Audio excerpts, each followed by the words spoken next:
All right, buckle up, everybody, because today we are diving deep into the world of Avram Ben Davidovich. Now, he's a pretty, how should I put this, controversial guy in the real world, but in the Earth's mightiest universe. Well, he's the Messiah.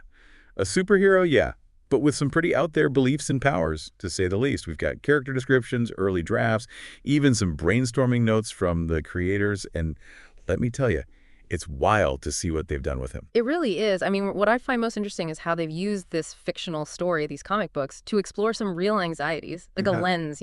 We'll be talking about Avram, sure, but we can't ignore the bigger picture, like how this reflects all the global politics and cultural perspectives at play. Right. Yeah, totally. So let's get started with, well, who is this guy?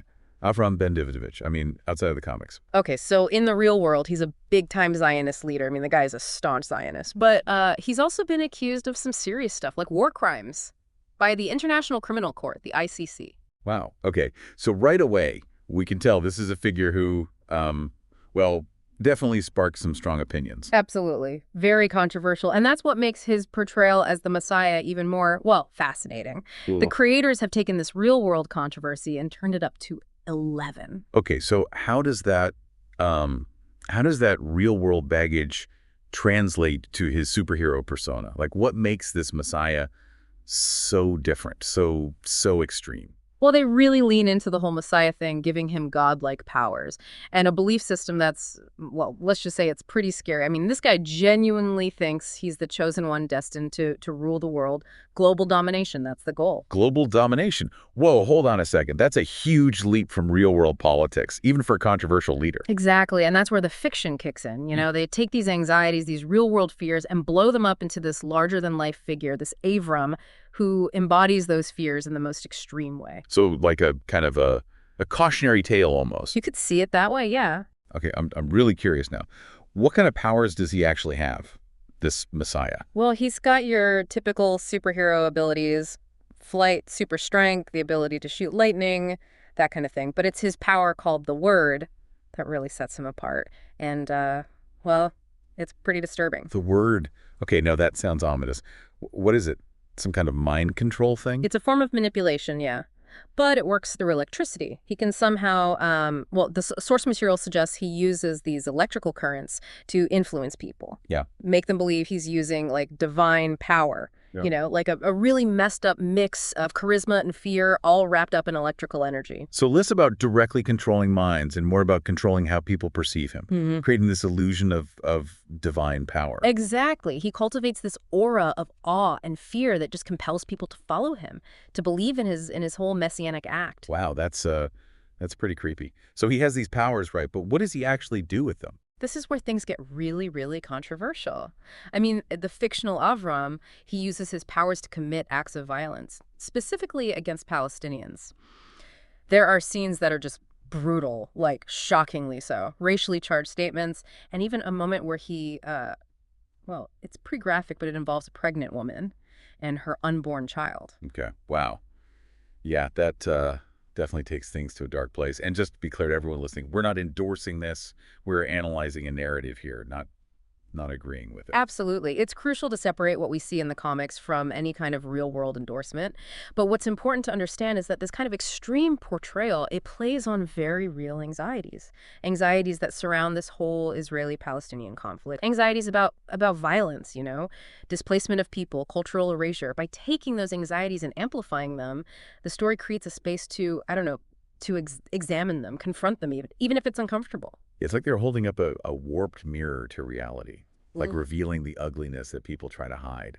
Exactly. And by exploring these, well, extreme portrayals, we can unpack those anxieties a little bit, figure out where they're coming from, and maybe even find ways to deal with them in a more productive way. Okay, so we have this powerful figure, this Messiah, who is violent, believes he has a divine right to rule, the whole 9 yards. But I'm guessing someone somewhere has to stand up to him, right? There is. In the Earth's mightiest universe, there's another superhero, Stratos. And at first, he actually supports Avram, believes in his cause, but eventually he becomes disillusioned. Okay, so Stratos is like the foil to the Messiah. Tell me more about him. Well, imagine the classic all-American hero. You know, the archetype, that's Stratos. At first, he buys into the whole narrative, thinks Avram is fighting for what's right. But then he sees the brutality of the Israeli forces up close, sees the victims, the innocent people caught in the middle, and his whole perspective starts to change. Classic hero's journey stuff, right? Disillusionment with power, a search for the truth. You got it. And this change in perspective, this questioning of what's right and wrong, it's not just in the comic books. It's happening in the real world too. Like within American society, people are becoming uneasy, Yeah. especially with their relationship to Israel. You're talking about the America First movement, where people want to focus on domestic issues and not get so involved in global conflicts. Exactly. Stratos' journey, it mirrors what's happening in the real world, this growing discomfort with unchecked power and the idea that, even when the goal seems noble, there can be serious consequences. So how does this clash between the Messiah and Stratos play out? Do they actually fight? Oh, they totally do. They have this huge epic battle at Ben Gurion Airport, no less. It's called, the Battle of Ben Gurion in the comics. Yes, battle of ideologies. Wow. But with superpowers, I'm guessing it's not just a war of words. Definitely not. It's like total destruction, buildings collapsing, planes getting ripped out of the sky, chaos. But during this fight, Stratos reveals a secret, and it changes everything. Of course there's a twist. Okay, I gotta know. What is it? Yeah. What's the big secret? It turns out Stratos is part of this group, the organization. They're, think Javanese martial arts group, but dedicated to maintaining order in the world. They're like these highly skilled individuals not tied to any one country, operating in the shadows to, I don't know, keep the world from falling apart. So not like an evil organization, more like peacekeeping, but with some mystical martial arts flair. Exactly. And their involvement adds a whole other layer of complexity to the conflict. It's not just this simple good versus evil, Zionist versus Palestinian thing anymore. Okay, we're definitely going to have to unpack that. This organization sounds fascinating. We will. But for now, let's stick with Avram, because there's this other key part of his story, the prophecy, the thing that really fuels his belief that he's the Messiah. Okay, a prophecy. Now this is getting interesting. Where did this prophecy come from? How does it fit into Avram's whole, master plan? Well, that's the story for part 2 of our deep dive. Stay tuned. Okay, so we're back. And yeah, I'm definitely hooked. We left off with this prophecy, right? The one that kind of fuels Avram's, this whole Messiah complex. Fill me in. What's the deal with this prophecy? All right, so picture this. A Sumerian prophecy. Like ancient stuff shrouded in mystery. And it pops up in the modern world. And both the real Avram and his comic book counterpart, they think it's all about them, about their destiny. Sumerian. Wow. Okay. Going way, way back. And they're using this, to justify his whole plan for world domination. That's what they're saying, yeah. I mean, the prophecy itself is vague, open to interpretation, right? But they focus on certain parts, the parts that fit their narrative. Okay, like what?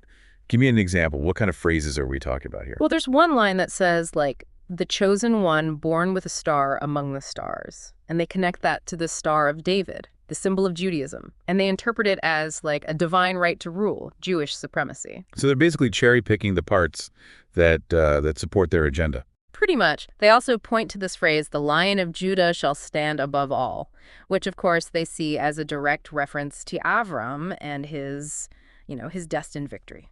It's amazing and kind of scary how people can twist these old texts to fit, whatever they want. It is a bit of a warning, yeah. I mean, the source material even talks about how they found these murals and inscriptions, and they're interpreting them in a way that supports this whole Messiah thing. It really makes you think about the power of belief, how easy it is to manipulate people, especially with religious stuff. Okay, so this prophecy is basically the foundation of Avram's actions. But I'm curious, in the story, does he actually achieve world domination? He gets pretty close. There's this one scene, I mean, it's crazy. He storms the White House, declares the U.S. is under his control, and then, get this, he destroys the Al-Aqsa Mosque to make way for a third temple in Jerusalem. Whoa, hold on. Destroying a sacred site like that to show his dominance is like they're deliberately playing on those real-world fears, right? Yeah. About religious conflict and cultural erasure. Right. It's a fictional story, but it's drawing on some very real, very sensitive issues. And it shows how these fears can be used, to gain power, to control people. So we have Avram, the Messiah, convinced of his destiny, godlike powers, basically unstoppable. But there's got to be something, right? Someone or something that can challenge him. There is. Remember the organization, the Javanese martial arts group? Well, they play a huge role in taking Avram down. And it all comes down to this one member, Jinx. Jinx, okay, he must be pretty amazing to go up against the Messiah. What's his deal? What's his story? Jinx represents this Javanese philosophy. It's called Unjawo, and it's all about understanding, blending in with different cultures. It's the total opposite of Avram's worldview, which is very rigid, very ethnocentric. So it's not just a clash of superpowers, but a clash of philosophies, right? Yeah. Different ways of seeing the world. Exactly. And this clash really highlights the danger of Avram's his absolute certainty. He's so sure he's right, he can't see any other perspective. Okay, now I'm really intrigued. Tell me more about Jinx. How does he take on the Messiah? Does he have his own powers? He does, but they're not like, the flashy kind that Avram has. Jinx is all about strategy, adapting to the situation, using his opponent's strengths against them. Kind of a David and Goliath Yeah. situation, but with martial arts. Yeah, you could say that. But there's another piece to the puzzle here, the Tephilim. That plays a big role in Avram's downfall. Tephilim. Okay, what is that? Another one of those ancient artifact things with, like, mystical powers. That's exactly what it is, and it seems to be the key to taking away Avram's powers, making him vulnerable. All right, now things are getting really good. We have prophecy, a mysterious artifact, a Japanese martial artist with a unique philosophy, and a seemingly invincible Messiah who might not be so invincible after all. Sounds like an epic showdown brewing. It is, and it all leads to this final confrontation that decides the fate of the Earth's mightiest universe. Okay, you can't just leave me hanging like that. What happens? Who wins? Who loses? What about Avram and his dream of world domination? Well, for that, you'll have to wait for part 3 of our deep dive. Stay tuned. Okay, so we're back, and I got to know what happens. It's the final showdown, right? Avram, this Messiah, thinks he's unstoppable, about to take over the world, but we've got Jinx, this Javanese martial artist, and this mysterious Tephilim that can supposedly take away Avram's powers. So how does it all go down? All right, so picture this. Avram's at the top of his game, right? Standing there in front of everyone, about to announce his new world order. He's totally convinced he's invincible, like chosen by destiny. But then Jinx, he steps up, no big show of force or anything, just quiet confidence, like he knows exactly what he's doing. So no crazy energy blasts or anything. It's more about strategy, exploiting weaknesses. Exactly. Jinx sets things up just right, manipulates the whole situation, uses Avram's ego against him, and then at just the right moment, boom, the Tephilim is activated. Okay, and is there some kind of energy surge? Yeah. How does that work? Yeah, it's like this massive disruption of energy. Like the very force that gives Avram his powers is just gone. Poof. And suddenly he's just a regular guy. No more godlike abilities. He has to face Jinx man to man. Wow. What a turn of events the Messiah brought down to Earth. Yeah. So what happens? Does he just give up or does he try to fight back? Oh, he fights. He's desperate, That belief in his destiny is all he has left. But without his powers, he's no match for Jinx. The fight is brutal, intense, but in the end, Jinx wins. The Messiah falls. It's like a Greek tragedy or something. All that hubris, it leads to his downfall. But what happens next? What about the rest of the world? Well, it gets kind of dark.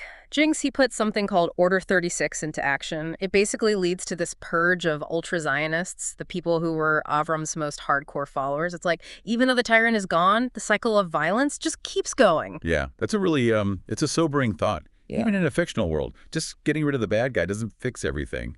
All that hatred and fear, it's still there. Exactly. It's complicated, right? You have to deal with the root of the problem, not just the symptoms. So what's the big takeaway from all of this? What can we learn from Avram's story, from this whole Messiah thing? Well, for me, it's a warning about power, about blind faith, about refusing to see things from other people's perspectives.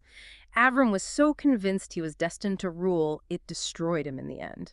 It's a reminder that even the most powerful people have to face consequences. It also makes you think about the stories we tell ourselves. Yeah. The narratives we believe in. For Avram, it was this prophecy twisted to fit his own ambitions. But we all have these stories that shape how we see the world. And it's important to be critical, to question things, to be open to other points of view. I couldn't agree more. That's what's so great about exploring these fictional worlds, They give us a way to think about these tough questions, to challenge our own beliefs, to imagine different possibilities. Well, that's a great note to end on. So, listeners, that was our deep dive into the world of Avram ben Davidovich, the Messiah. It was a wild ride, right? And we hope it made you think about power, about belief, about the stories we tell ourselves and what they mean for the world.